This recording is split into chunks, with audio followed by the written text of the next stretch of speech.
وہ فوراً قریبی ٹیلی گراف آفس پہنچا اور رائل کینیڈین ماؤنٹڈ پولیس کو اطلاع دی۔ پولیس جب پہنچی تو جولیبل کی تمام باتیں درست ثابت ہوئی۔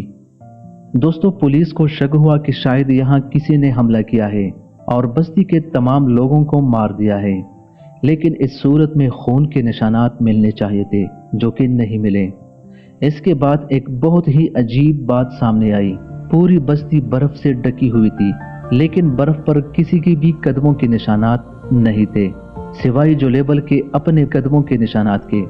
یہ سب دیکھ کر پولیس نے بستی والوں کو تلاش کرنے کے لیے ایک سرچ آپریشن شروع کر دیا، لیکن کئی مہینوں کی تفتیش کے بعد بھی کوئی سراغ نہیں ملا اور آخرکار پولیس نے اس کیس کو بند کر دیا۔ دوستو، 50 سال بعد 1984 میں راجر بور اور نائجل بلنڈل نامی لکھاریوں نے ایک آرٹیکل لکھا اور اس پورے معاملے